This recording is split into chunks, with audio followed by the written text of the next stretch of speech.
name is Dan Hughes. I'm a photography professor at the Rochester Institute of Technology, and I'm an avid user of the Nik plugins as well as various other pieces of software to experiment with, hone, and then use the tool sets for the particular applications that I'm interested in using. So I don't use every single piece of software in the world. I would love to try every single piece of software in the world, but that might be difficult as there's constantly new stuff coming out, and it's all good stuff. Wow. All right. Well, ladies and gentlemen, I'm going to minimize the Chrome window that I have here. I have another webinar on Thursday of next week. We're going to be talking about using DxO Photolab and color effects from sort of start to finish. So a thought process as to, when you import your images into your host software, in this case Photolab, and then what to do with the images, and then how to approach different kinds of output, like putting your image on the web is different than printing your photographs. I would love to do sort of a print workshop, but that would be very difficult to do, I think, in a webinar form. I haven't quite figured that one out. Okay, so there are 4 filters that we're going to be talking about, primarily anyways, today, and they all come from Color Efex Pro, which is a collection of 55 different filters. We're talking about 4 of them. We'll actually expand into some other ones that kind of combine nicely with Film Efex, at least in my mind. And I guess I want to start out by describing the 4 filters, the different Film Efex filters. They do yield different results, but they all kind of have the same idea of stylizing your, let's say, straight image, or the pure form of the photograph, for lack of a better term in this case. So in my mind, there's all sorts of different ways to categorize the filters from Color Efex Pro 4. The one or the 2 ways that I kind of want you to think about them right now or today is that we've got corrective filters in Color Efex, which are designed to optimize contrast, clean up color issues or problems you might have, and so on and so forth. And then there are creative, which are designed for or are typically utilized for stylizing an image. And that's what these Film Efex filters are basically designed to do. All 4 of them do something different. They yield different controls because of that as well, and we'll talk about all of those. By the way, ladies and gentlemen, if you have any questions, feel free to type them into the questions box. I kind of broke the webinar up into 3 different sections, and what I'll do is introduce you to these filters. I'll see if there are any pertinent questions that I can answer quickly, and then we'll move into the next sort of chapter, if you will, which is where we're walking through the filters, and then we'll talk about combining the different filters together, whether they're multiple Film Efex filters or just combinations of filters that I like to approach. All right, so feel free to type in those questions. If I can't get to them during the webinar, we'll have at least 15 minutes, if not longer, to talk about your questions that you might have. Okay, so we've got this first image. This is actually a photograph that was captured on a Portra 160 VC, and then I scanned it on Epson V700. It is a very odd crop. It's from what's called a Hasselblad X-Pan camera, which is a panoramic 35mm film camera, and it yields this ratio. But most of the images, actually every other photo that we'll look at today, is derived from a digital file, like a raw image. This is the only one, but I like to include these sorts of things because you can, of course, use the Nik plugins on scanned film for different effects, right? And so the previous image that we just saw was the original capture as it was scanned. This is with the Film Efex Faded filter. This is with the Film Efex Modern filter. We're going to go into detail about what each one of these 4 filters kind of does. Film Efex Nostalgic, and then Film Efex Vintage, right? So we're yielding very different results from these 4 different filters because they're designed to do different things. So we're going to take a look at this image on the right-hand side. It's a photograph of Felix Gomez, and it's by my good friend and fellow colleague at RIT, David Turner, who's a fashion and portrait photographer. He's lent me some of his images, so I thought I'd give him a nice little nod here. So this is the original image on the right, basically straight out of camera. It's just a raw file. And I actually didn't do much, if any, post-processing in the raw process to any of these images. so that I can show you what these filters are kind of doing just straight off of the raw file. We'll talk a little bit about workflow later on. So the Film Efex faded filter, it does this. A faded filter is basically designed to simulate old, poorly handled prints. So as a print or an image that you might have left in the sun or in the back of your car for some weird reason, and you've got terrible UV damage and dye migration from photographic prints and so on. Now, the extra note on the left side there where it says each Film Efex filter has a film type, all four of the different Film Efex filters allows you to sort of yield different color manipulations based upon these film types. There are also a series of other sliders in each one, but the general goal of the Film Efex faded is to simulate like a poorly handled print. The Film Efex modern filter is a filter that actually emulates contemporary films. And a lot of these films are actually still available. Some of them are not, for like the Kodachrome filter or the Kodachrome film emulation. All of these film emulations were created from actual film stocks being imaged and then scanned and then created into this filter, basically, or manipulated into this filter. In fact, there's 5 new modern Film Efex films that have just come out. Those were developed this past January or so. Now, the Film Efex modern filter, in my mind, is the most powerful of all of these filters because of the film details section. We're going to open up into that, but you can see to the left of this picture of Felix, your different tools that you can utilize for the film details, which are color sensitivity, saturation, a curve, and then grain. And mind you, just like every other filter within Color Efex, you have the capability of utilizing control points, which is why these filters become that much more powerful when you start combining them all together and so on. Film Efex Nostalgic. So this tool is basically, it's kind of designed to capture as if you're using a toy camera, but it's kind of doing more than that, especially depending upon the different film types that you might choose. There's some really funky stuff that happens. It's a fun filter to use. All of these Film Efex filters can be used in what I'm going to say is sort of an aggressive way. Like the images that you're seeing here are basically these different film types applied to the image. But we can also dial back the amount of the effect if we want a more subtle kind of stylization. For demonstration purposes, I kind of show, these like, punch them in the jaw kind of things, meaning like it's highly transformative from the original image. And I'm doing that so that it's easy to tell, kind of what they're designed for and what's happening here. So the vintage film effect was generated or created to try to emulate early film types, early color films specifically, and what different color films might do. It does some other funky stuff as well. And all of these filters really do. It's just completely dependent upon how you apply your Film Efex filters. Now, the graphic on the left side here, where hopefully everybody can read that, it says Film Efex faded, Film Efex modern. This is the slider layout of each of the different filters. And if you follow me in the Film Efex faded on the far left side, that filter has the film types drop-down menu. I don't think I can get a cursor. No, I can't when I'm in the software. It has the film types drop-down menu, which has the different film types in it. And then in Film Efex faded, the sort of special feature adjustment that you have is the haze slider. So that's underneath the saturation slider on that far left film faded graphic there. Moving one to the right of Film Efex faded, is the modern. It actually looks very limited right now because all you see is the drop-down menu where it says Agfa Precision 100 and then a brightness and contrast. But if one were to click on the film details section, that's going to open up into your whole tool set. Again, we'll take a look at all of these. I just want to show a brief comparison of the different sliders you have available.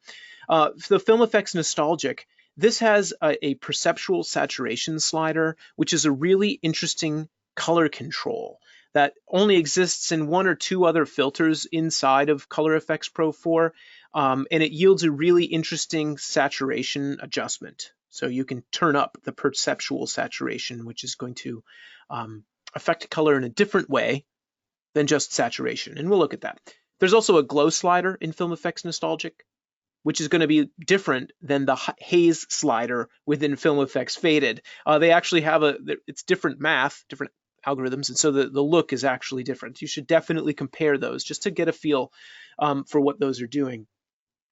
All of these filters also have a grain slider, grain per pixel slider, and they all have a film strength slider as well, where you're able to turn up or turn down the amount of your film type. So that's the interface. One more look.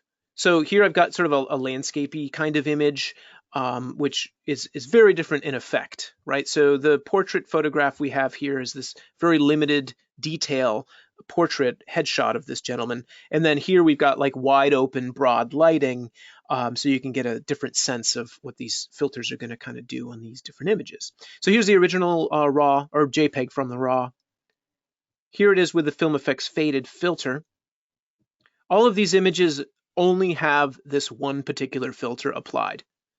I tend to use multiple filters if I'm using these film effects, but for demonstration, there's Film Efex Modern, Film Efex Nostalgic, and Film Efex Vintage. So you can get some very, very different looks out of these filters very easily and quickly. In fact, let's take a look at that. So we're going to transition from sort of the first part of the demonstration and start to talk about Film Efex filters.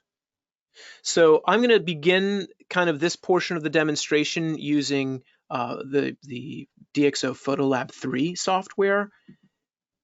We are going to jump over into Photoshop, and I'll also show you how to launch the software from Lightroom as well. So in this case, I wanted to start with this sort of fashion looking picture that my friend David Turner sent to me for use. And I've already made a few mild or very subtle adjustments to the image. I've tweaked the white balance a little bit. And then if I remember correctly, I'm going to hit the tab key here within our Photolab. I've turned on smart lighting, the DxO smart lighting feature. And that's basically just going to open up some of the shadow details. And what we're going to do is use the faded filter, the Film Efex Faded filter.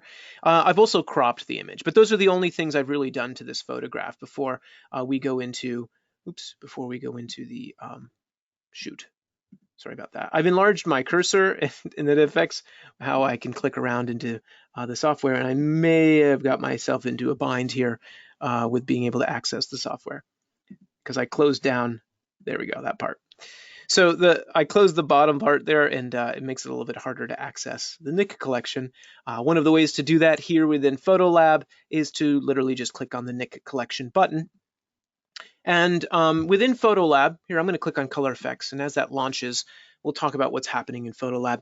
In Photolab, we've got our original RAW file. Because this software works kind of like Lightroom, actually it's the same idea of parametric image editing. We are copying our RAW file, and we'll be generating a TIFF file. So we'll have a 16-bit per channel TIFF file, and we're actually going to use the Film Efex Faded filter. So here we've opened up into Color Efex Pro. I'm going to go ahead and just click on our Go to Meeting and just make sure everybody's still good to go. Nobody's lost audio or anything. Yes, Joan, this works the same way in Photolab 2, by the way. So everything that we've done so far, I'm in Photolab 3, but it will work the same way in Photolab 2 in that you'd access the software from that same selector. Okay, so it doesn't look like we've got any issues with the audio. Perfect. So I'm going to keep moving. Keep those questions coming. We'll be able to take a look at all of those. So what I'm going to do here, let's take a look at the before and after. And all I've done is clicked on the Film Efex Faded filter. It already has kind of an interesting effect. So here we've got this kind of beautiful fashioned photograph of this model, Alex. And, you know, there's this great gesture and this interesting lighting and this really nice sort of effect because of all of these things coming together, including her shadow. And I think what the Film Efex Faded filter is going to do in this case is kind of give it a, if you will, kind of a vintage effect, even though it's the faded filter.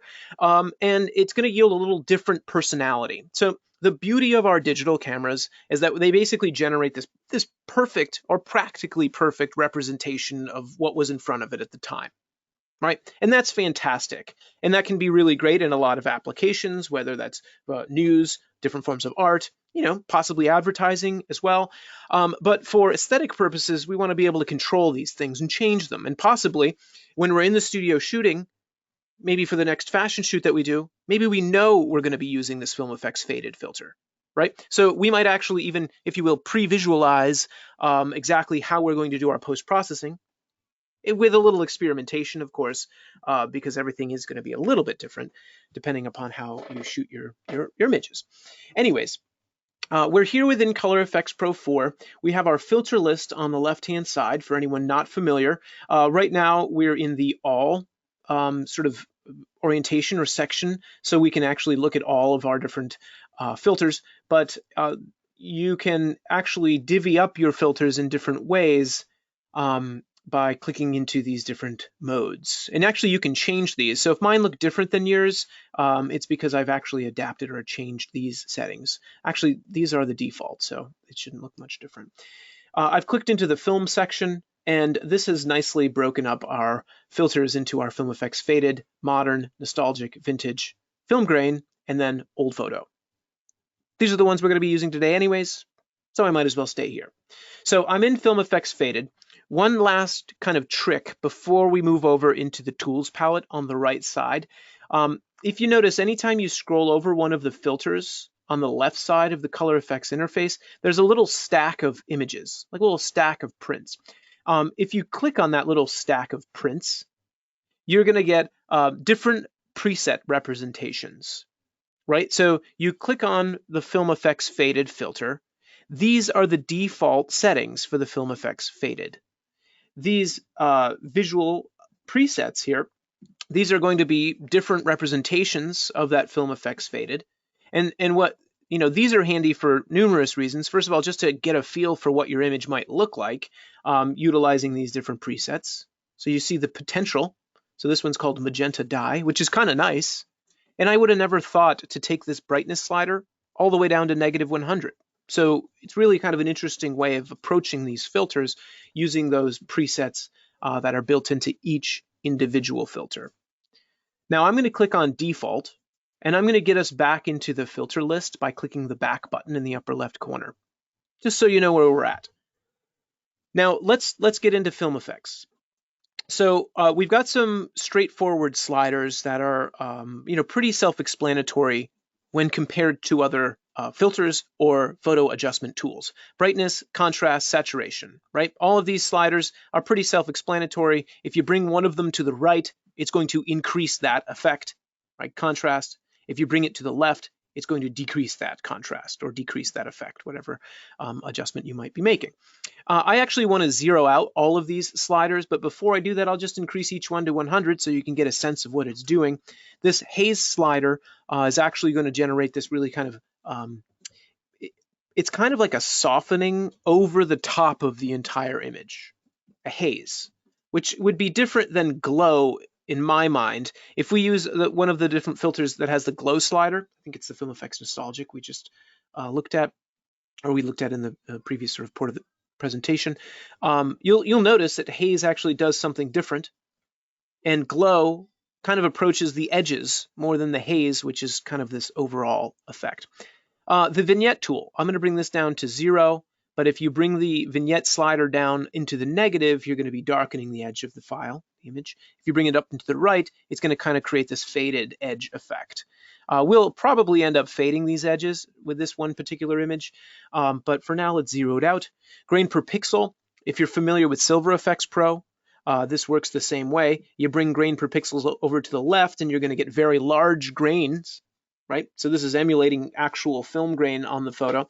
And this is the same grain generator that's within Silver Efex. So if you change contrast, right, you can actually see the grain, or if you change the luminosity, the brightness level of the image, you'll actually see that grain change based upon those luminosity levels. We're not going to leave the grain per pixel at 100 or at 1, but I just wanted to show you what that looked like. Grain per pixel, Set that over to 500 all the way over to the right, and that's going to basically get rid of all of the grain. You're not going to see any of the grain on the image because there would be 500 grains per individual pixel in your photograph. That's what that means. Film strength. Let's increase film strength. This is really where the filter comes to life, utilizing these different film types. With Film Efex Faded, there are 12 different film types.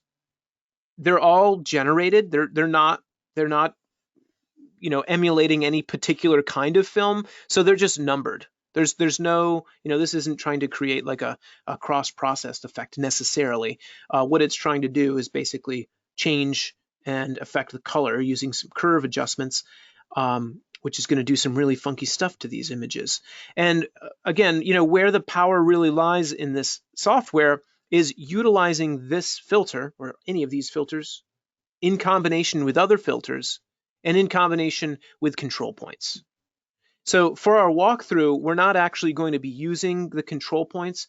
When we take a look at maybe different filters combined with our Film Efex filters, we'll utilize some control points and talk about what they're doing. In fact, we'll come back to this image later on. I want to show you a combination of filters that I think work nicely. For now, let's just take a look at the before and after. On the left is the original, on the right is then the enhanced image. And let's say we're done with the photograph. I'm going to go ahead and just click the Save button in the lower right corner. That's going to bring us back over into our host software. And in the host software, in this case in Photolab, you're going to have your original image, and then you'll have your enhanced image with the effect applied to it. Cool. All right, so we're going to jump over into the Film Efex Modern filter. Let's actually close these down. We don't need these open right now. So, in fact, we don't even really need any of this open because we're going to just jump right into Film Efex. Color Nik Collection. So, anything I want to note here, I'm going to click in the Nik Collection button. We move into our plugin selector. Now, let's just keep moving. Color Efex Pro 4. We're going to click on the Film Efex Modern filter. I'll walk you through the different film types, and then this filter might take a couple minutes because there's a whole slew of tools to talk about. So for now, we're going to click on Film Efex Modern. Note what has happened. We opened Color Efex back up, and the way that we had left the software in the to view, right, in the side-by-side preview, with the image having a Film Efex Faded applied to it, that's what's going to be applied the next time you open up the software, right? So if I just click Save, go back over into Photolab, open up a new photograph, it's going to launch just like this. It's kind of like sticky, so it wants to remember those settings, basically so it's easier for you to navigate so that it looks similar as you launch the software. So Film Efex Modern. Film Efex Modern, we start out by choosing a film type. These 5 film types up at the top are the new film types that we just generated for the Color Efex Pro filter. And we've got Agfa Precisio 100, Fuji 100, FP100C, which is an instant film, Fuji Instax, also an instant film, Provia 400, which is a beautiful chrome film, 400 speed, fine grain, lots of color. And then Lomo Red Scale is a really interesting film type that the Lomography company has put out to sort of basically apply a very hard red filter. Sorry, and it's not red filter like a glass filter, but a red overlay kind of look on the image. It has some really cool effects on different photographs. But the sort of archived or the original Film Efex Modern filter had a whole bunch, or has a whole bunch of these different filters. Film emulation specifically, a lot of Kodak ones, which is wonderful, right? Coming from Rochester, where Kodak is based, it's actually really wonderful to see all of these built in here. I actually have a photograph that we might get to take a look at. That's an old restaurant that's right across the road from the Kodak Convention Center, our event center here in Rochester. Anyways, what we're going to do, we're going to use the Film Efex Modern, and it was a Fuji Supriya. No, was it? I had this all planned out. There we go. let's use the Provia 400 as our starting point. So Fujichrome Provia. Let's talk a little bit about the interface as well. I haven't walked you through every single thing so far. We're not going to get a chance to, unfortunately, because we've got so much to talk about otherwise. But if you ever want to turn a specific filter on or off, like right now, we just have one filter applied to our image. But if you ever want to turn one on or off, and let's say you have multiple filters on your image, you can literally just click on the little checkbox that's to the left of the film or the filter label itself, and you can see a before and after of that particular filter. So that's handy. From there, in Film Efex Modern, you have a brightness slider and a contrast slider. But then if you click into where it says film details, so you click on the little expand collapse box or the type itself, it opens up into a whole subset of tools. And these may look familiar to folks who use HSL tools, hue, saturation, and luminance. This has the sensitivity, which would be the same or a similar tool as a luminosity adjustment, and then saturation. So what's cool about this is that we can control the individual colors and how they're being rendered, both in the luminosity, the brightness level, and in saturation. So really quickly, let's say we wanted to make our yellows a little bit darker and our greens a little bit brighter. And actually, you probably can't see much of a difference. So just so that we can get a good feel for it, if I slide my yellow slider all the way to -100, now we've basically taken anything that's yellow or has yellow RGB colored numbers to it, and it's darkening it way down. And we can brighten that way up if we want to. I want to find kind of a happy medium where we've got nice texture and detail in those yellows. And then what we're going to do is move into the saturation slider, and I'm going to increase that yellow saturation, and I'm going to increase the red saturation. Now, because these pixels are primarily yellow, a little bit green, and probably a lot red, as I take my saturation, my red saturation slider, you can actually see the yellow saturate or be desaturated.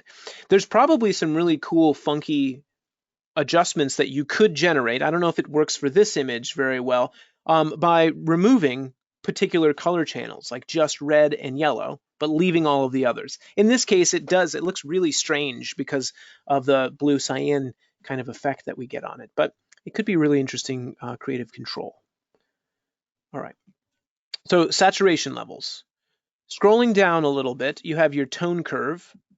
And in your tone curves, you have your RGB, which would be all three of your color channels, red, green, and blue. Luminosity, so you can actually adjust your luminosity, the brightness levels, without affecting saturation. And then you've got red, green, and blue. So really powerful things can happen when you start messing around with your red, green, and blue curves. Like if I wanted to skew the color one way or another, like let's say I wanted these highlights to be cooler, more blue, I could actually take go into the blue tone curve, take the highlights, and I'm going to actually slide that up a little bit. And now what you'll notice is that the highlights are going much more blue. And in this case, now the shadows are going to warm up because I didn't protect the shadows at all using this curve. But I'm going to make just a very subtle curve adjustment. And so now our water is that much more blue compared to what it was before. Scrolling down, you have a grain per pixel slider, works the same way as it did within the Film Efex Faded, and then a hardness slider, which will actually look a little bit more in depth at what the hardness slider is going to do for you. Now, one last key here that I want to just show you. This feature exists within all of the different filters within Color Efex. If you click into the word control points, so you literally click on where it says control points. This is where your control points list is going to show up. We don't have any control points right now, so it's not going to be there. But underneath that, though, actually it would technically be above your control points list, is an opacity slider. And the opacity slider is the overall effect of this particular filter on the image. So at 0%, we have none of the effect. At 100%, we have all of the effect. So what's great about this is, let's say we use a highly stylized filter and we say, you know what, that's a little bit too far. Rather than having to fine tune and tweak the different sliders to the nth degree to get the amount that you want, you can actually literally just back off the whole filter a little bit by going into the opacity slider and dragging that down. And it's as simple as that. And this is a really nice feature. And again, that opacity slider is in every individual filter in Color Efex Pro. Okay, so that's Film Efex Modern. One quick look at the before and after. Here's the before, here's the after on the right. We started with the Fuji Provia 400, I think. Was that what it was? Let's scroll up and just make sure. Yeah, Provia 400F. And then we kind of tweaked it for our image specifically. Then turned down the opacity. I'm going to click the Save button in the lower right corner.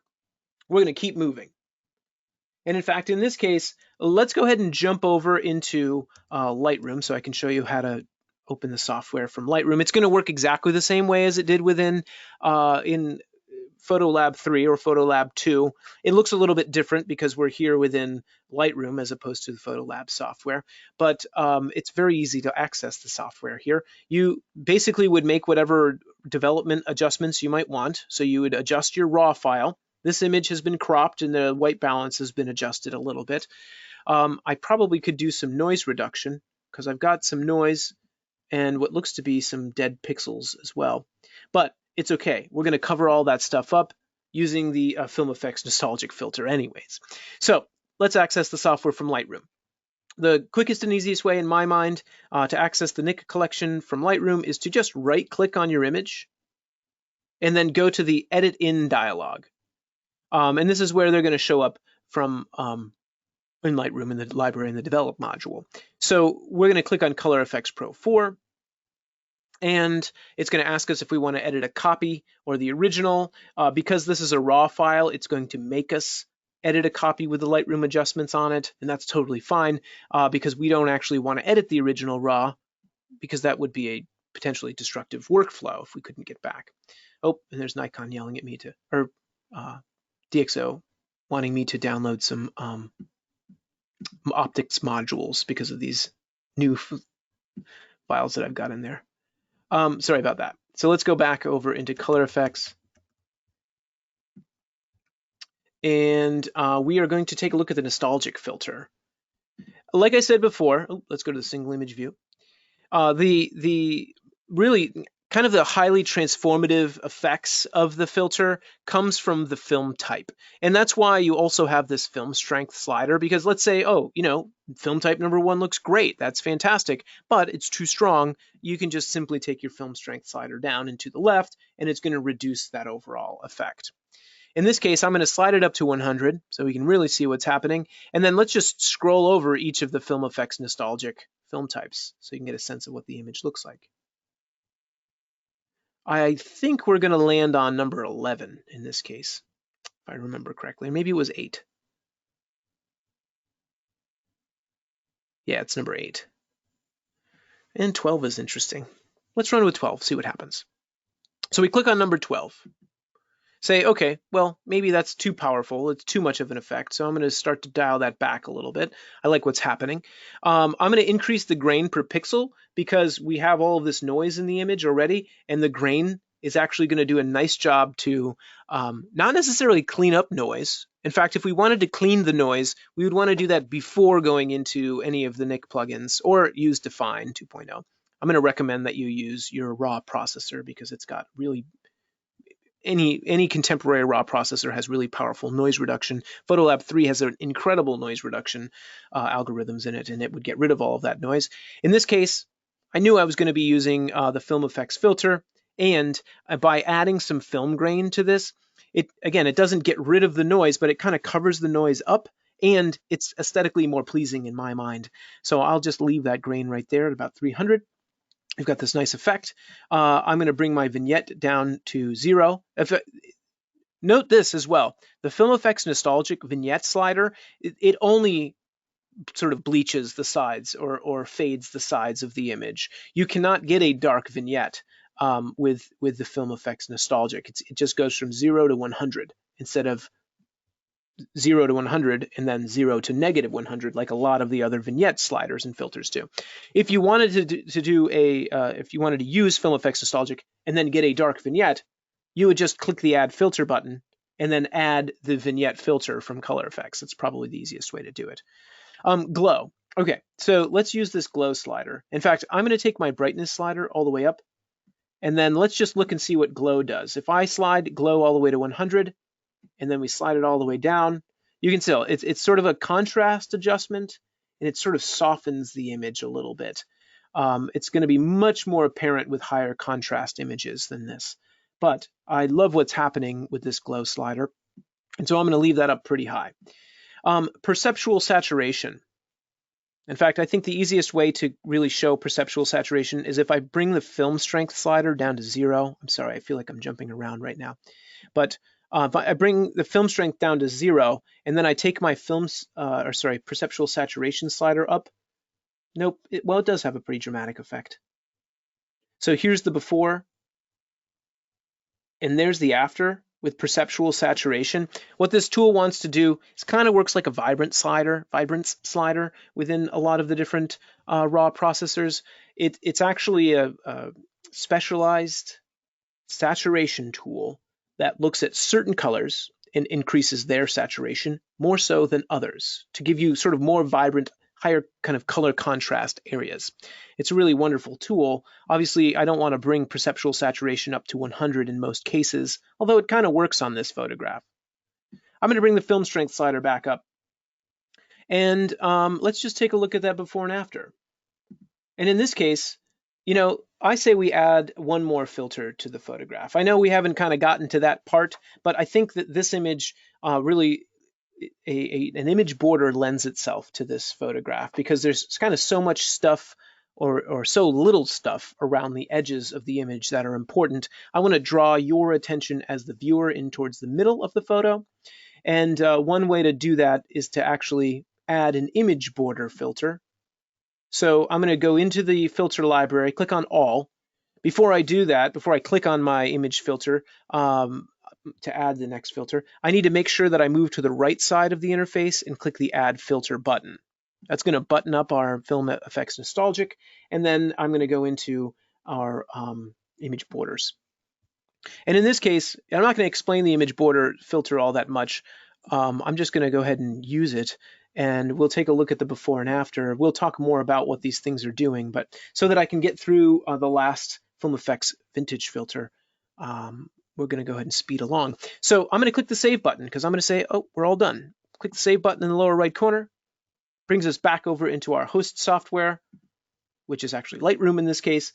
And then just like within Photolab, you've got your original image, and then right next to the original image in your film strip, you've got your enhanced image. And what should happen is that your duplicated TIFF file that's generated, whether you're using Photolab or Lightroom, that extra file is going to be saved into the same folder as whatever this image is, the original raw file is, just so you know where it is kind of physically. All right, so let's jump over into Photoshop. We've got one more picture of Felix here. In Photoshop, we do have the ability to work with layers, therefore layer masks, therefore blending modes, and all of those sorts of capabilities and options, which is just a whole other can of worms to get into and bits of control that you could have. So if I know that I'm going to be using like a lot of different filters, or I've got a good amount of work to do to our photos, I will generally at this point use Photolab 3 as my raw processor. And then I will take the image from Photolab over into Photoshop so that I can utilize layers and layer masks as well. It's just a feature set that I like, so I tend to run with that. So let's click into Color Efex. The software launches. It's going to look exactly the same as it did when we were working within the Lightroom or the Photolab version. In this case, it opened into the Film Efex Nostalgic as we just finished with it, but we're going to use the Film Efex Vintage filter. And rather than using the side-by-side view, we're going to just use the single image view for now. And we'll run through all of these. So I'm going to zero these out again. So instead of clicking on the slider and putting them at 0, I'm actually just going to click on the number itself, and I'll put these at 0. The film grain should be at 500, and let's increase film strength. So really strange stuff happening here. Now we just have kind of a floating head in space, and I don't necessarily just want that, but for demonstration purposes, it works nicely to really see what's happening with these different color overlays and the effect overall. I like 7. There's 29 in the Film Efex Vintage film types. So there are quite a few. And what I would do, if you like a couple of them, I love what's happening with number 19 there, or 18. If you gravitate towards any of these, I'm going to recommend that you, oh, there's 28, not 29. What was I thinking? Save presets. So you can generate your own recipes here within Color Efex Pro. Oh, wow, that's funky. We're going to use number 18. And if you save your own recipes, you're going to yield a consistent result across the board. So let's say we shot a whole portrait session. We wanted all of our images to have a similar look to them. By saving a recipe, basically by just clicking this button right here, any filters in your filter stack, it's going to be saved into a custom recipe on the left side of the interface. Let's look at that. So let's make some adjustments. I'm going to actually increase brightness a little bit. There we go. I don't necessarily, let's see what happens if we cool the image down a little. And then I'm going to reduce the film strength because I think it's too much. And I kind of like the personality that we're getting from this. Even if we were to just run with a very subtle film strength, again, I'm kind of applying these things a little bit heavy-handed. On the left-hand side is the original digital image, you know, beautiful, it's clean. On the right, though, but just by adding the Film Efex Vintage filter, we've got this really wonderful kind of personality, right? It changes the aesthetic of the image, the feel of the photograph. And it opens up this wonderful opportunity to generate our own photographic style away from the style in which we make our pictures or the particular lenses that we use or the raw processor, right? And that's the beauty of these kinds of filters and capabilities. We don't want a vignette. I'm not going to, let's actually warm this back up a little bit. I like the warmth of it. And in this case, what the heck, let's go ahead and just click the Add Filter button. We're going to do this some more in the next couple minutes, but I'm going to use the detail extractor filter. And as soon as I click on this, it extracts all of the shadow and highlight details for the whole photograph. And it actually isn't that appealing in my mind.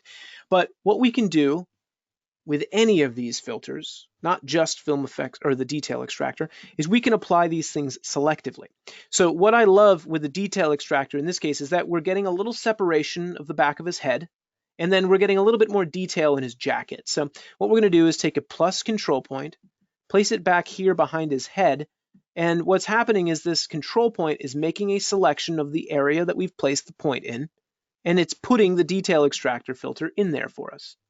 Right? So you can see a before where there's very little separation and an after where there's just a touch of separation so you can see the shape of Felix's head as opposed to him kind of blending into the background completely. So I'm going to put a minus control point in his hair. I don't want any of the effect in this area.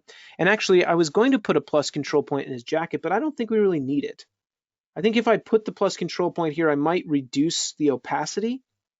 So there are 2 sliders with each of these control points. Apologies for anyone who's not familiar, I didn't explain this. The control point itself, when you place it, it's going to be making a selection of the object that you place it on. There's more about that as well. And then you can size the area of influence, which is basically the section or area that the filter or the control point is going to be applying its adjustment. And then you've got an opacity slider, which is the strength of the effect. If I bring it down to 0, none of the detail extractor filter is going to be applied. And then if I bring it up maybe to 15 or 20 or 25%, now we're getting a little bit more detail and texture that's being actuated through there. And the beauty of that is it's a different adjustment than brightness. The detail extractor, it's actually designed to kind of like tone map an image. It takes shadows and it brightens them up and adds a little contrast. And it takes highlights, the brightest values, and it darkens them down and it adds a little bit of contrast. As opposed to brightness or an exposure adjustment, which is designed to kind of just simply brighten or darken down either the whole image or, if applied selectively, the in a portion of the photograph. Now, here's the thing about this. You know, like some folks are going to look at this and say, well, what the heck? The original image is much better, right? But in my mind, I like this stylization, and I think this would print in a really interesting way, having this color kind of applied to it. And then, if we wanted to, we could even go back to the Film Effects and add some grain so that we actually have like the feel of some grain. And then when we're done, we just click the OK button in the lower right corner. That brings us back over into Photoshop, and voila, we'll have two layers. Our original background layer, which is the original image, and then an enhanced layer up above that. And then, of course, if you're a Photoshop user, there's all sorts of stuff that you can do when yielding these layers like this. All right, so very briefly, I want to just walk you through a couple of my favorite filters in combination with the Film Effects filter. I just showed you one with the detail extractor. That is just one of my absolute favorite filters. It works really nicely in a lot of different situations. But let's go back over to that photograph of Alex. So we're going to go back into this image, but rather than just applying the Film Effects Faded, let's take a look at a couple different filters. And as we move into color effects, I'm just going to open back up into, use unique names. Let's jump into this. Let's look at some different combinations of filters.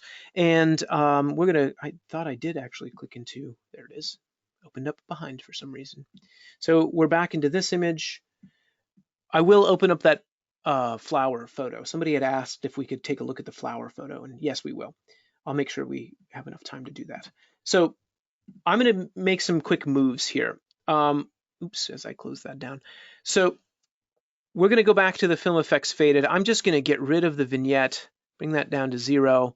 And let's say we leave it on film type number 1 and maybe even increase our film strength. So in here we have haze, right? And we kind of got a feel for what haze is doing. But what I'm going to do is actually combine haze with the Glamour Glow filter. So I'm going to increase the haze a little bit to about 40%. And then actually, I'm going to remove all of the grain on the image, because one thing that I've noticed with the Film Effects Faded, with this particular portrait, probably happens in a lot of different photos, is with the definition that was originally in her face is sort of subdued because of the way that this filter is fading the highlights. I don't want that in this case. So what we're going to do is take a minus control point, place it on her face, basically on her cheek. That control point is going to remove the Film Effects Faded, which actually looks really strange right now because the rest of the image has the filter applied to it, but her face does not. So rather than removing all of it, we're going to go into the opacity slider, and I'm going to put maybe 30 or 40% of the effect in and just take a look and make sure it's doing what we want it to do. See, now we have a little bit more definition back in her face, but we still have this faded filter. We could do the same thing for her arms as well, because it's a little bit funky on the top of her arm. But when we do that, we just want to be careful to add it back in, because I think it would look strange if, her legs and one of her arms had the filter effect, and then we removed the Film Effects Faded from her face and just her arm. That would just look a little bit strange.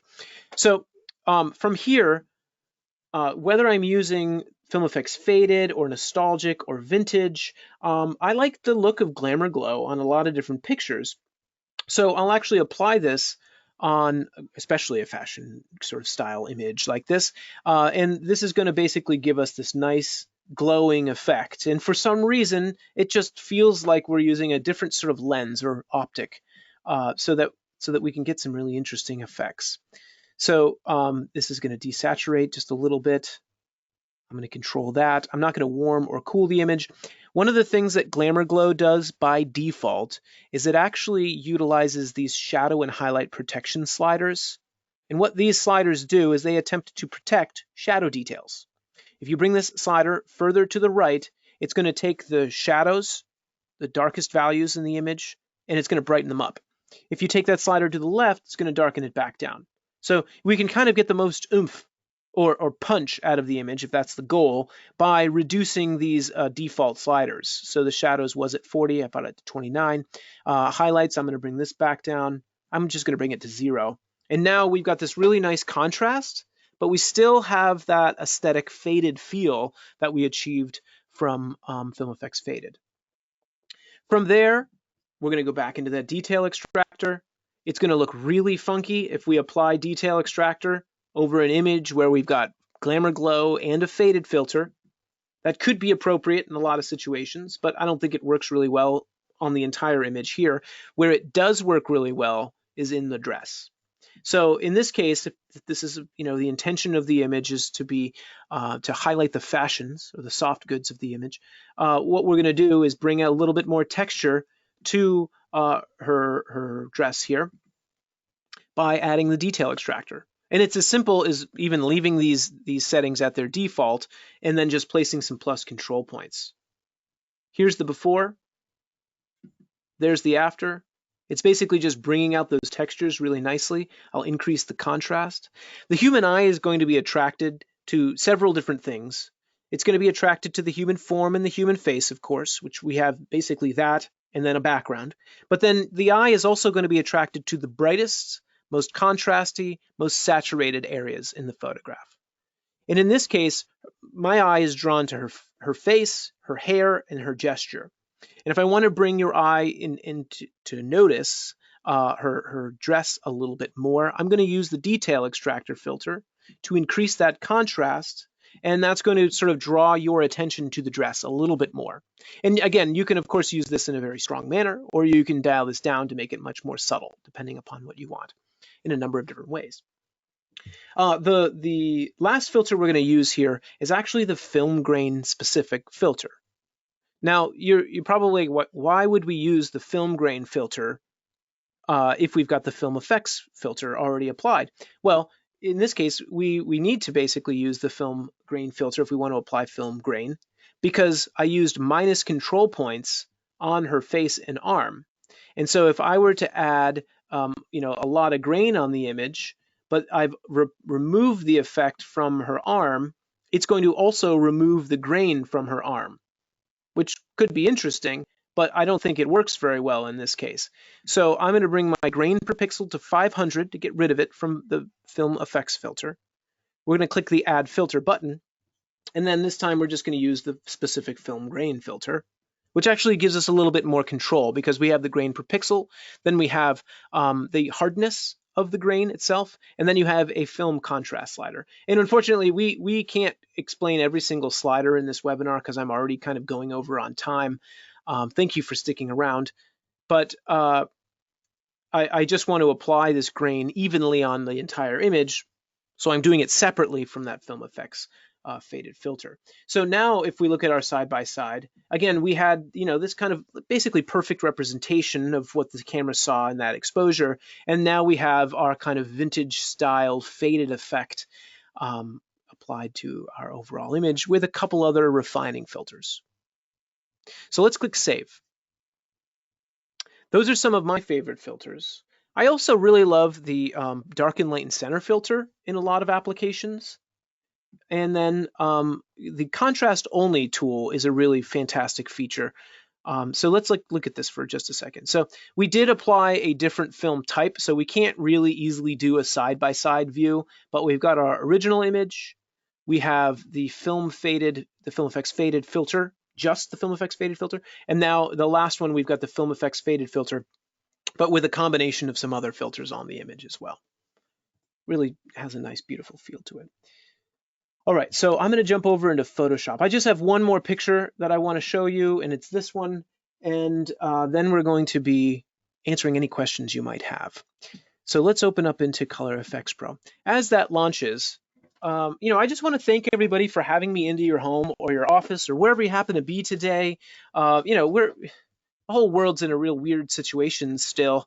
Hopefully you're in a place where you feel safe and you're healthy and you're able to do all of the things that you need to or ideally want to. Here in Rochester, as a teacher, my schedule changes every 15 weeks. And for several weeks, it was very, very strange having to move everything online and teach online. I'm okay presenting online, but it's very weird to have to teach an entire university course online. Anyways, it seems like I feel like there's some semblance of normalcy right now, but it's also because of the way that my schedule changes. So I hope that you guys are doing well. And I hope that this webinar is at least entertaining, if not helpful for your photography. So Film Efex Nostalgic. I love, so I use all four of these filters more often than you would think. So all of these applications that I've shown you so far have been these very strong applications, highly transformative kinds of effects, right? And so here at Film Efex Nostalgic, it's really changing and skewing the color quite a bit. But if we were to take the film strength down, maybe to 18 or 20%, I'm going to decrease the perceptual saturation because it was really adding a lot of saturation to the image. And I'm just going to bring my brightness level back down a little bit. But what's beautiful about this is we'll save this as a preset when we're done as well, is we're going to be able to apply this over and over and over again on different photographs. And so this is another image that my friend David Turner sent me, and he's got a whole series of flower photographs. And, you know, it's great to have different looks on different images, but let's say you were going to go sell a whole bunch of prints or you know, frame a whole bunch of images and sell them and have a show or something. It's ideal, typically, of course, depending upon your concept and what your work might be, you know, I'm sort of generalizing here, to have some sort of semblance of consistency across the board. And by saving recipes, which I'm going to show you, I swear, is one way of making sure that you have similar filter adjustments applied to all of your different photos. So before we save the recipe, I'm happy with Film Efex Nostalgic. I'm going to show you a little trick using the low key filter, and then I want to show you the contrast only filter as well. So the low key filter by default is going to be basically attempting to darken down, to take a standard image or a high key photograph and darken it down to make it low key, to make it darker, or overall sort of towards the left side of the histogram. It's doing a nice job of doing that right now. I love what it does. This filter has a glow slider. So does the Film Efex Nostalgic. I don't need more glow, so I'm going to bring that down to 0. It has a standard low key slider, so that's going to basically, whatever the algorithm is, that's called standard. I don't know what that really means. It's going to darken down all of those tones. And I'm going to do this a little bit, make it somewhat subtle. Dynamic low key, so this algorithm actually looks at the pixel levels in the image and deciphers how it should darken the photograph down while trying to retain a nice contrast sort of level. So the dynamic low key is based upon the image itself. And so if you're going to save a recipe, you have to be careful of the dynamic low key slider because it is dependent upon the photograph that you're placing it on. Technically, ladies and gentlemen, all of these sliders are dependent upon the picture that you're applying it to, but these dynamic adjustments are particularly dependent upon the image. So make sure if you're going to save a bunch of these layers or a bunch of these filters into a recipe that that you're cognizant that these things can happen. So I love what's happening right now with this low key. It's too strong overall, and I really only want to apply this low key filter in certain parts of the photograph to kind of increase contrast here and there. So we're going to use control points. I'm going to start out by adding a plus control point in the corner, the lower right corner. I'm going to take another plus control point, put it in the shadow area of the lower left. And what this is doing, in my mind, is kind of grounding the image by adding these darker contrast levels sort of towards the bottom of the image. We're yielding these darker tones, and that's going to kind of ground or drop the viewer's attention. Actually, technically, probably push the viewer's attention towards the top of the image because the values at the bottom are a little bit darker. So I'm going to leave that there. 3 control points. If we turn the filter on and off and it's doing anything we don't like let's say it's applying to some areas that you don't want it to, you could take minus control points, like this, minus control point, and place it on the object or area where you don't want the effect, and you can remove it. I just didn't want it right in there. Let's click Add Filter. What the heck, we're going to use, actually, I want to show you contrast only. I was going to put the Darken, Lighten, Center filter on there, but Darken, Lighten, Center is a relatively straightforward filter that you'll see what it does when you apply it. Same with all of these other filters, but there are so many different ways of applying them that it's kind of nice to get some tutelage around some of them. So contrast only, the intention of this filter is to basically yield different contrast tools and adjustments. You've got a brightness slider, contrast, contrast only, and soft contrast. Contrast only attempts to, if you increase it, add contrast without affecting the saturation levels. So for those of you who use Photoshop, it's like a contrast adjustment when you're using a luminosity blending mode. This is just a slider that will do that for you, which is quite nice. I'm actually going to decrease the overall contrast a little bit, and we're going to use this soft contrast slider because I think it's going to be appropriate for this flower photograph. Soft contrast, if anyone's familiar with Silver Efex Pro, black and white conversion software from the Nik Collection, this same algorithm is within Silver Efex Pro. If you take the soft contrast slider to the right, it's going to increase the contrast, but it has this soft, almost like glowing adjustment. If you bring it to the left, it flattens the image, but it does this in a way that's kind of harsh, actually. It's the opposite of soft contrast, reducing that. I'm going to go ahead and just increase soft contrast, maybe to 70 or 80%. And then let's just take a look at a side-by-side preview. We've got a very stylized representation now. So on the left is the original, on the right is the enhanced. And if you sort of lean back in your chair, we didn't really do all that much, but your eye should be sort of attracted a little bit more towards the right, right? And this is the beauty of using these Film Efex filters, maybe in a more subtle way. We don't have to increase the film type up to 100% every single time.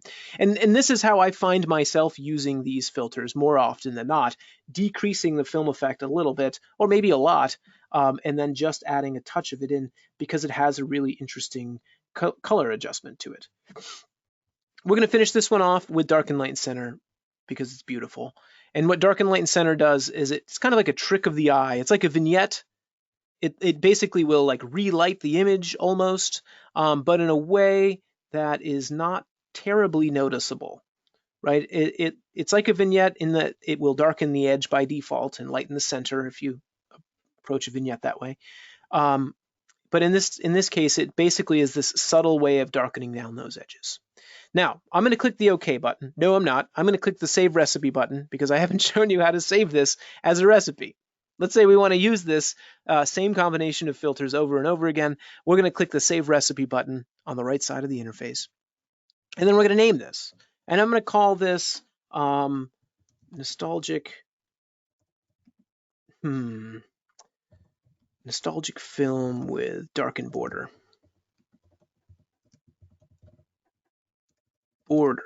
Got it. Click OK. And now when we click that OK button, you'll notice the left side of the interface goes from the filter library to the custom recipes section. In fact, it does this by itself. But let's say you opened up your software and you wanted to get to this particular custom recipe. The software is probably typically going to open into your filter library, maybe your En Vogue recipes. But if you click on the recipes in the lower left corner, it will open up into this. You want to click into the custom recipes. I've got 17 of them right now. And what we want to do is use that Film Efex. Or was it Nostalgic? It was, wasn't it? I've already forgotten. Nostalgic Film with Darkened Border. We don't need to click on it now because we've already got this filter applied to it. But that's how you would save it. We're going to click the OK button in the lower right corner. And that's going to save our image back over into Photoshop in this case. And I'm going to go ahead and open up into our Q&A because I'm about 15 minutes over where I meant to be. So I apologize for that, but hopefully this has been helpful.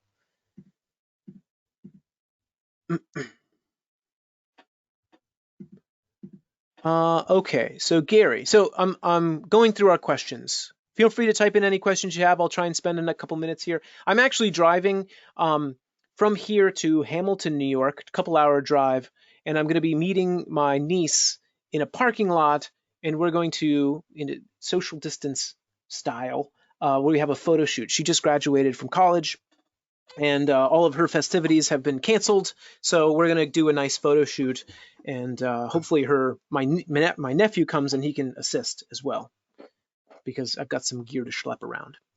Okay, so Gary, you said, so to get how will that translate to print since monitors are different and not necessarily able to calibrate to true color on what you see is what you get? Gary, good question. So the question pertains to printing your images. how can you get what you've got on screen and then print it to have it as similar as possible? Well, first things first, you want to be working in with a calibrated monitor. Ideally, you are working in a closed loop system if possible, in that you've got like your own inkjet printer and you've dialed in your ICC profiles so that what you see on screen is as close to possible what you get in print. The other thing that you could do, Gary, and first of all, to get this image, there's a lot of relatively difficult to print colors and tones in here. Maybe not terrible, but a lot of these like highly saturated magentas and pinks might be difficult for some printers. Usually, if I made these adjustments in Photoshop with color effects, and I'm not using a smart object, I could usually use a tweak of, using, sorry, where's my layers palette? There it is.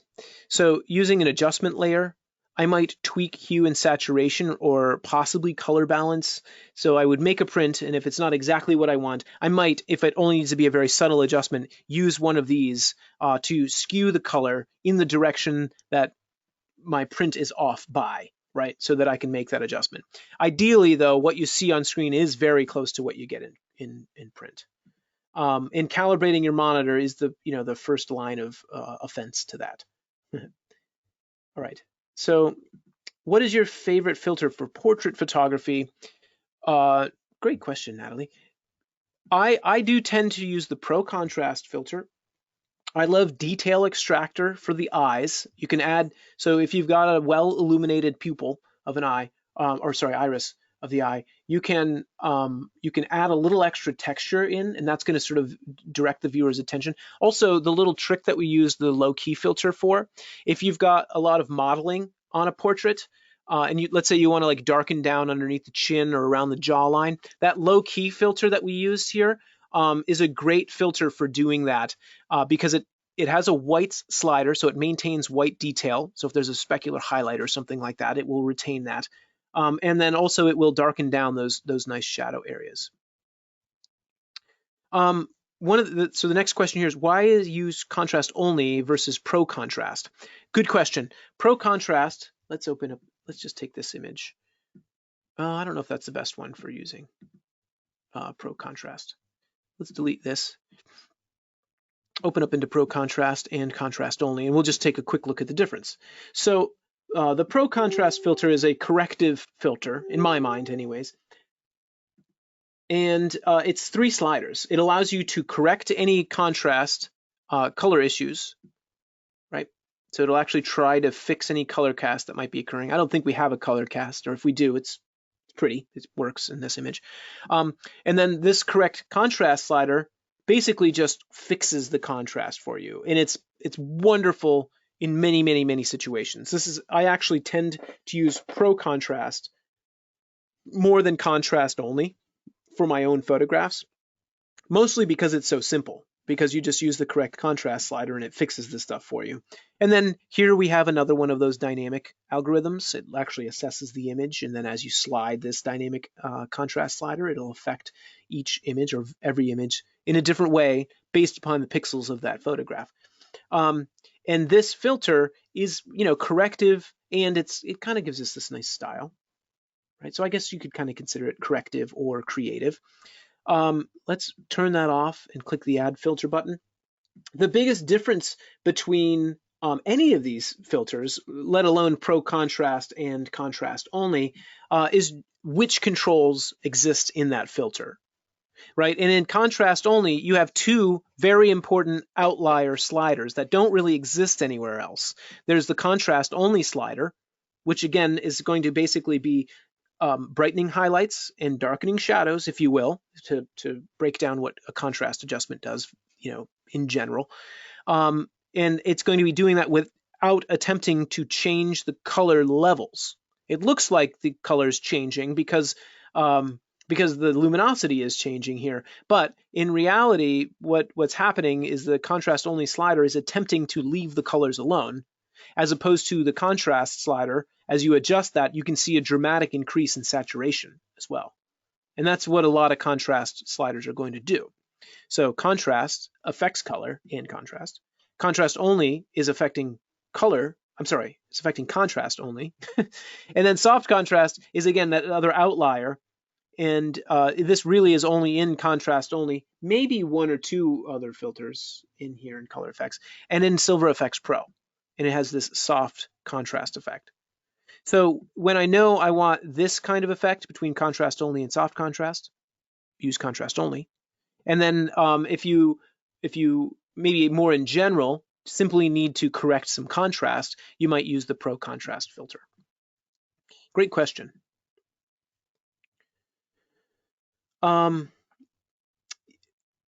Yeah, so James also mentioned soft proofing. That was in reference to when we were talking about printing. Definitely, you know, if you're a raw processor or your host software or whatever has the ability to soft proof, that's a good idea. Make sure you've got the correct ICC profile. Thank you, Carlos. I appreciate the kind words there. So in Color Efex, how can I replace / eliminate the wetting category and replace it with a film like you have there? Yep, great question. So the question was in regards to the filter library, like these little chapters, or how do you adjust these? What you would do is move into the settings button here in the lower left corner.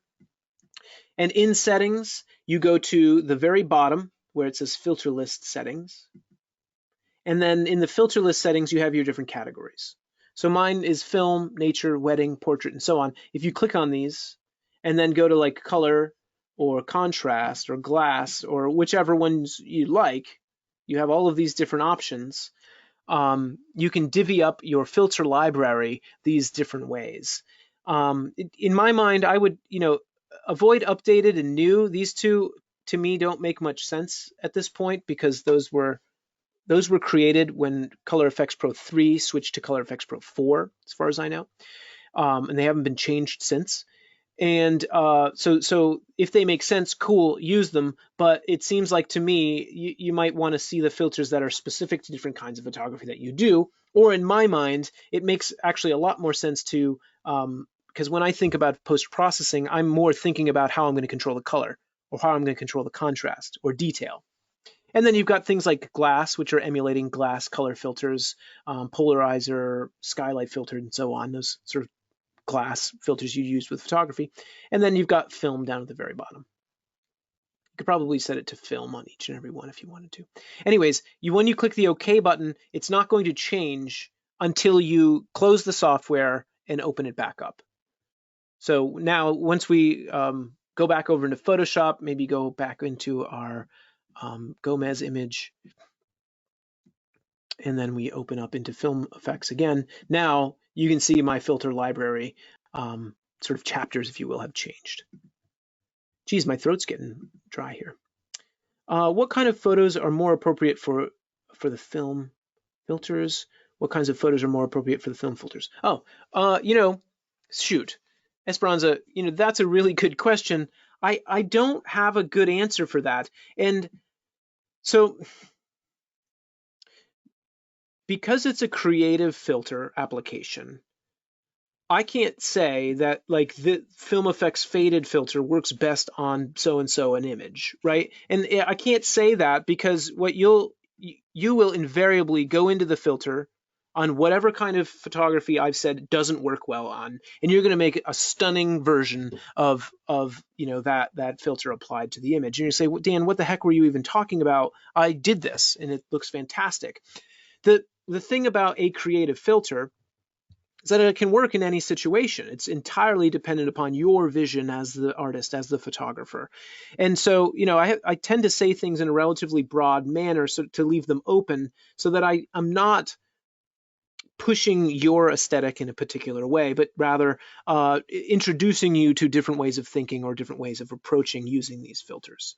So I don't have a really good answer for you in terms of what kinds of images are appropriate for these filters. I would say not the news. Like if you're a photojournalist rather, you're probably not going to be applying the Film Efex faded filter to then run in a news story.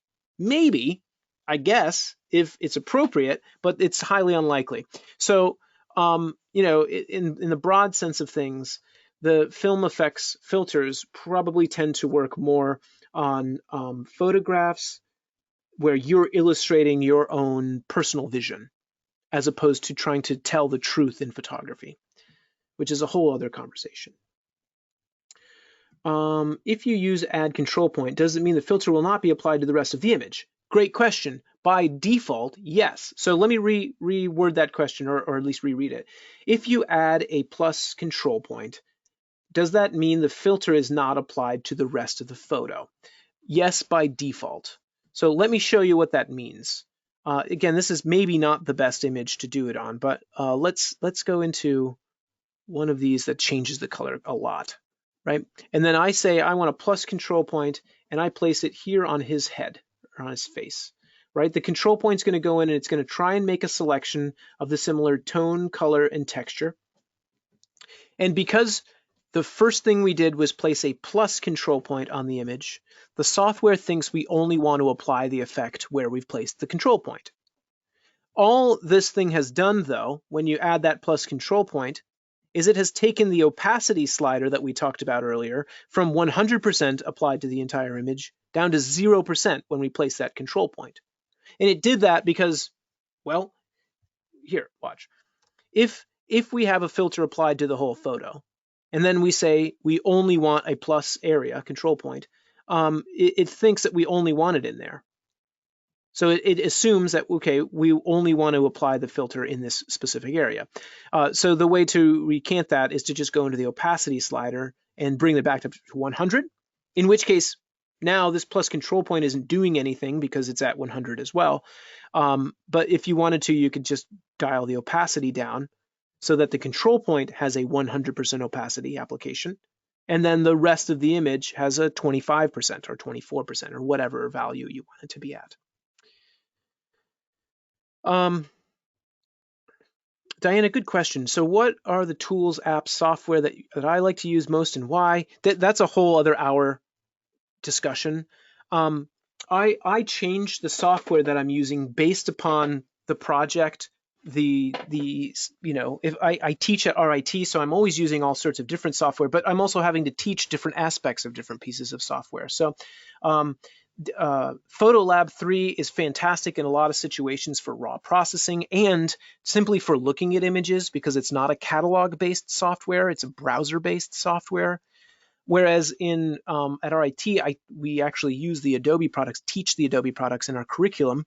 So we teach Lightroom, which is a fantastic piece of software as well, and has its own tools that are very beautiful and specific, and they're only getting better.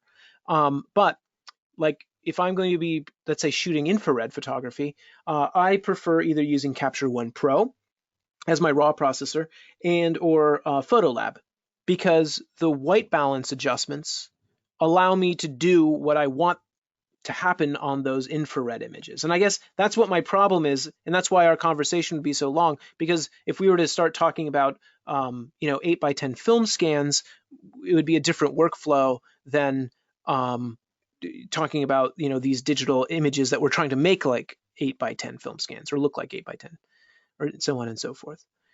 Can the glass effects filter emulate neutral density? There is a graduated neutral density filter, and that is trying to emulate what neutral density does, but it doesn't do exactly the same thing as when shooting and capturing with glass in neutral density filters. Is autochrome in color effects? No. Walter, if you saw autochrome, I used to have a recipe that was an autochrome recipe, if I remember correctly. I just generated it to look like, and it wasn't even close to what an actual autochrome looked like, but which I actually don't have in here anymore. So if there is a Walter, inside of Analog Efex Pro, there is a dry plate, or is it wet plate? I think there's a wet plate photography section. That is not autochrome, but if you go into the basic adjustments, turn the color back on, you can get something with added grain that might emulate an autochrome. It doesn't do the same thing though. The autochrome with potato starch is a totally different process. Let's see. Can you please show how to change the color of the flower in the image? I I don't know if I can do that right now. That would be hard because we'd need a bunch of control points, I think, with that particular image. Does it matter which order you use your filters? Yes, very much so. Watch this. So right now I've clicked on Cool Blue Night, which is a really funky, weird effect. In fact, maybe it's cross balance that's doing it. Yeah, it's cross balance that's making that thing blue. Watch what happens if we just take cross balance and we slide this up above contrast only or midnight. So by the way, if you want to reorder the filters in your filter stack, you literally just click on it in your filter stack. When you start dragging away, so click and drag, it will highlight that filter, and then you can place that at any point or level in your stack of filters. Watch what happens. I'm not exactly sure what will happen. I think it'll just change when we move the cross balance to the top of our stack. Yeah, totally different effect now. So I'm going to bring that back down. The midnight filter is doing some funky stuff here. I'm going to increase contrast. There we go. And now, you know, we barely even have a photograph at this point because of what's happening with all of this filter stack. But what is it that's doing this? Oh, contrast only. So let's move into contrast only. I see. It's decreasing the contrast immensely and increasing the soft contrast. Okay, next question. Yes, the order of the filters does matter, and you can change them. That's the other thing. You know, you've got 55 filters. You can apply the same filter 3 times to get different effects. You can apply 5 filters, 2 filters, or whatever, and then by changing the order of the filters, you can get different things, which is, again, why it's a good idea to use recipes. And then also a good idea to kind of have an approach. You know, use the filters that you usually use kind of at the top of the stack, because you're going to know what's going to happen when you apply them. And then from there, you can maybe experiment more with other filters as well. And then what the heck, see what happens if you start moving them around. I know a lot of people don't have tons of time for these sorts of things. It's one of the draws to color effects because it's so fast and easy to use when you get used to using the interface. But you can spend hours in here and play. And if you find a look or a style or a stack of filters that you really like, save it as a recipe so that you can find it again, so you can do it over again. You know, I've forgotten what I've had for breakfast today, let alone, which filters I've used on particular images. So saving those recipes will be an important part of the process. How do you get the effect on the left to show on the picture in the middle? So I'm not, Cindy, I'm sorry if you can reword the question. I'm not sure what your question is. I'm sorry. Yeah, a new IR photo filter. That's a cool one, Pablo. I'll pitch that one. All right, I definitely didn't get to everybody's questions, but I somehow got to the bottom of the list. If you've got another question or a question that I didn't answer, type it in again, and maybe I can answer it for you. If you want to accurately represent what you see on your monitor, more or less, if your monitor setup is correctly, and you can make a jump in mind from backlit to LED or matte. Oh, I see. Philip, you were talking about the print stuff from earlier. Gamut warning on. Yeah, so Philip was just mentioning a couple tips for getting what you see on screen out of your printer, right?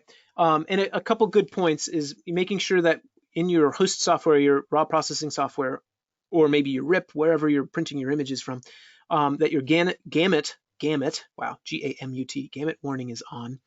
And you're using the right paper and ink ICC profile, and you've made sure that the settings in your printer are set up properly. I'm sort of paraphrasing what he wrote in, but how to see the thumbnail effect on the left to see it more full frame in the middle without having to click on each one. Oh, you can't. I see, Cindy. So these little thumbnails are representations of what your image would look like if you click on that particular recipe. And the question basically is, how can you see it larger without clicking on it? No, unfortunately, you have to click on it. But it doesn't actually hurt to click on it, right? It's saying adding this recipe is going to replace these filters. It will, but you can just click yes. And if you say, oh, wait, no, I want to go back, you can literally hit Command-Z on a Mac or Control-Z on a PC, and that's going to bring you back into that previous step. And or if you follow my mouse into the lower left corner into the history, this is actually your history state browser. We didn't talk about it today, but this is everything that we've done to this image since we've opened it up. So we can go back to any particular state we want, which is pretty interesting as well. How to protect highlights when using Pro Contrast, highlights and shadows. So there should be a highlight and shadow protection slider in Pro Contrast, and there is. Sorry, some of these, Beth, good question. Sometimes I don't want to answer without actually opening the filter, because most of the contrast adjustment filters that are in Color Efex have shadow and highlight protection, but some of them do not. And the Pro Contrast does. So if you wanted to protect your shadows, you could do that with your with Pro Contrast using your Protect Shadows and Protect Highlight sliders. And really what they're doing, I'm going to open up the histogram in the lower right corner so that you can see it. What the shadow protection slider is doing, watch the histogram in the lower right. As I slide this to the right, it basically just takes anything that's a dark shadow or anything that's black, and it shifts it, pushes it up towards the right side of the histogram. In my mind, it isn't, I would never, I don't want to generalize. I don't think I have ever taken the shadow slider all the way up to 100% in my life. I don't think I've ever done that. I think if I had such a, if you will, problem or a shadow blocked up shadow issue, rather than doing it that way, I might take a minus control point and remove the filter from an area, or use the detail extractor filter very specifically in that area to get your detail back. What are my favorite algorithms within Color Efex Pro? So definitely Pro Contrast, the correct contrast slider, one of my absolute favorites. Everything in the detail extractor filter, including the different sort of modes that it has 3 different modes within it. And that's in the effect radius. So you've got 3 different modes to do some really cool different things. And then if I'm just going to give you 3, probably the within Brilliance and Warmth and a couple of the other, like Film Efex Nostalgic, perceptual saturation, because it does such an interesting thing to color. And the beauty of all of these algorithms that I'm telling you about right now is that they really only exist within the Nik plugins. So these are controls that you're only going to have within the Nik plugins. And the beauty of that, and mind you, the beauty of any of these different pieces of software is that they're all made by different software engineers with different intentions and different mindsets. And the company is attempting to do different things. And therefore, the result will look different, right?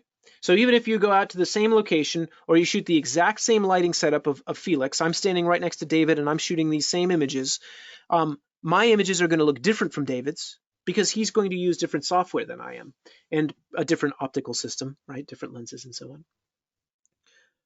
on. I'm one of the many photographers who uses infrared sensor camera. Cool, Paul, that's wonderful.